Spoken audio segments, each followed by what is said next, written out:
ମାଲକାନଗିରି ସଦର ମୁଖ୍ୟ ଚିକିତ୍ସାଳୟରେ ସାପ କାମୁଡ଼ାରେ ଗର୍ଭବତୀ ମହିଳାଙ୍କ ମୃତ୍ୟୁ ଘଟଣାକୁ ନେଇ ଦେଖାଦେଇଛି ଉତ୍ତେଜନା।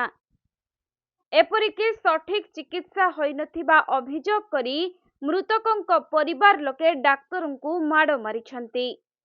ମିସେସ୍ କାଣିଥିଲି ସେ ଇଏ ପାଇଁ ସେ ସାପ କାଟିଥିଲା ଟ୍ରିଟମେଣ୍ଟ ହେଲା ହେବ ନାହିଁ ସିଟ୍ ନାହିଁ ବୋଲି ଘରେ ଯାଉ ବୋଲି କହିଲେ। ମୁଁ ଏଇଟା କହିପାରୁନି କହିଲେ କି ନାଇଁ ଏଠି ଟ୍ରିଟମେଣ୍ଟ ନାହିଁ ବୋଲି ତୁମେ ସିଟ୍ ନାହିଁ ତୁମେ ଘରେ ନେଇକି ଯାଅ ଆଉ ସକାଳେ ଧରି ଆସ ଡକ୍ଟର ଫକ୍ଟର କେହି ନାହାନ୍ତି ଏଠି ଏବେ ସେମିତି କହିଲେ ମୁଁ ପଳାଇଥିଲି ଆଉ ଥରେ ଆଇଲୁ କହିଲା ନାହିଁ କିଛି ସାପ କାଟିଥିଲେ। ହଁ ପ୍ରେଗନେଣ୍ଟ ଥିଲା 8 ମାସ ଡକ୍ଟର ସହିତ ତାର ହେଲା ମୁଁ ଏତେ କହିପାରୁନି। ମୃତ ମହିଳା ଜଣକ ହେଉଛନ୍ତି MV43 ନମ୍ବର ଗ୍ରାମର ବନ୍ଦନା ମଣ୍ଡଳ। ତେବେ ବନ୍ଦନା ରାତିରେ ହଠାତ୍ ଅସୁସ୍ଥ ହୋଇପଡ଼ିଥିବା ବେଳେ ତାଙ୍କୁ ମାଲକାନଗିରି ସଦର ମହକୁମା ମୁଖ୍ୟ ଚିକିତ୍ସାଳୟକୁ ଅଣାଯାଇଥିଲା ଏବଂ ସାପ କାମୁଡ଼ିଥିବା ସନ୍ଦେହରେ ତାଙ୍କୁ ମେଡିକାଲରେ ଭର୍ତ୍ତି କରାଯାଇଥିଲା। ହେଲେ ପରଦିନ ସକାଳେ ମହିଳାଙ୍କର ମୃତ୍ୟୁ ହେବାରୁ ସଠିକ୍ ଚିକିତ୍ସା ହୋଇନଥିବାରୁ ତାଙ୍କ ଜୀବନ ଯାଇଥିବା କହି ପରିବାର ଲୋକେ ଡାକ୍ତରଙ୍କୁ ମାଡ଼ ମାରିଛନ୍ତି ଏବଂ ଡାକ୍ତର ଚିକିତ୍ସା ନକରି ତାଙ୍କୁ ଘରକୁ ଫେରାଇ ଦେଇଥିବା ଭଳି ସଙ୍ଗୀନ ଅଭିଯୋଗ ଆଣିଛନ୍ତି ସମ୍ପର୍କୀୟମାନେ। ଅନ୍ୟପଟେ ଡାକ୍ତରଙ୍କ କହିବା ଅନୁସାରେ ରୋଗୀଙ୍କୁ ସମ୍ପୂର୍ଣ୍ଣ 3 ରୁ 4 ଘଣ୍ଟା ଧରି ସେ ଚିକିତ୍ସା ଯୋଗାଇଛନ୍ତି। ମହିଳା ଜଣଙ୍କ ସୁସ୍ଥ ଥିବା ଦେଖି ସମ୍ପର୍କୀୟମାନେ ତାଙ୍କୁ ଘରକୁ ନେଇଯାଇଥିଲେ।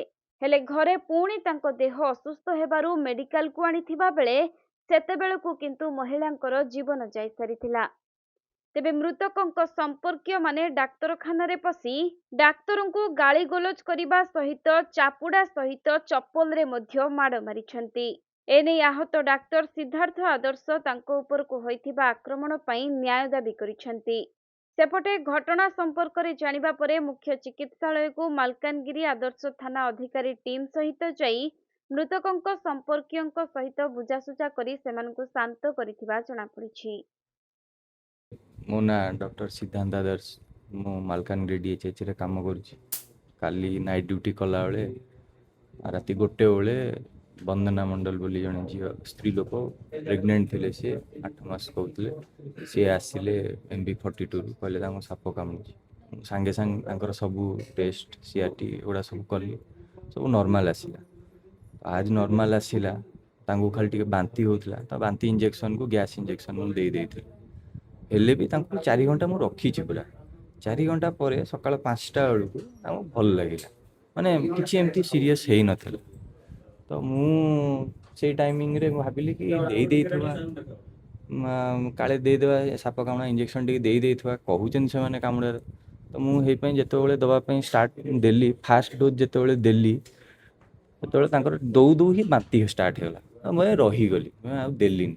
ଆଉ ସେମିତି ବି ତାଙ୍କର କେଉଁଠି ବି ମୋ କାମୁଡ଼ା ଚିହ୍ନଟା ମୁଁ ପାଇଲିନି। ଆକ୍ଚୁଆଲି ଦେହ ଚାରିଆଡ଼େ ମୁଁ ଖୋଜିଲି ବି, ତ ମୁଁ ରହିଲି। ତାପରେ ଏତିକି ଭିତରେ ମୁଁ ଏପଟକୁ ପଳେଇ ଆସିଛି। ସେ IPTରେ ଥିଲେ, ମୁଁ ଏପଟକୁ ପଳେଇ ଆସିଛି। ମୁଁ ଅନ୍ୟ ପେସେଣ୍ଟ ଦେଖୁଛି। ଘଣ୍ଟାକ ପରେ ସେ କହିଲେ ଯେ ସେ ସିରିୟସ୍ ହେଇଛି। ଆଉ ମୁଁ ଜାଣିନି ଯେ ଏତିକି ଭିତରେ ସେ କେତେବେଳେ ନେଇଯାଇଛନ୍ତି ଘରକୁ। ଯେତେବେଳେ ଆଣିଲେ 6ଟା ବେଳେ, ମାନେ 5ଟା ବେଳକୁ ସେ ପୁରା ଠିକ୍ ଥିଲା, 6ଟା ବେଳକୁ ଆସିଲା ବେଳକୁ ଦେଖିଲା ବେଳକୁ ସେ ଡେଥ୍ ହେଇଯାଇଛି। ଆଉ ଏତିକି ନା କହି କ'ଣ ନେବେ, କହିକି ଏମିତି କ'ଣ କିଏ ଗୋଟେ ନିଏ, ସେମିତି ନୁହଁ। ଆମେ ଦେଖିଲୁ ସବୁ ଠିକ୍ ଠାକ୍ ଅଛି, ଇଏ ଅଛି। ମୁଁ କହିଲି ହଉ ଠିକ୍ ଅଛି, ରହିବ ସେତିକି। ଆଉ ତାପରେ ମୁଁ ଏପଟକୁ ପଳେଇ ଆସିଛି।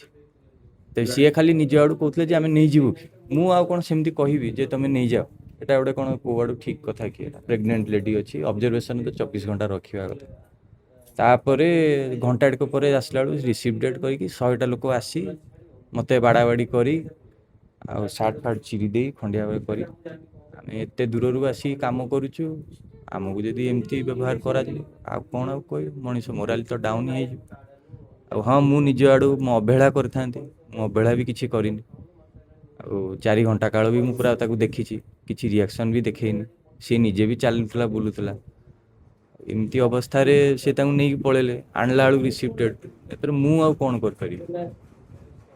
ସିଏ ନା ମୋତେ ମାନେ ଆଲିଗେସନ୍ ଦେଉଛନ୍ତି ଯେ ମୁଁ ମାରିଦେଲି ବୋଲି, ଟ୍ରିଟମେଣ୍ଟ ଅବହେଳା କଲି ବୋଲି।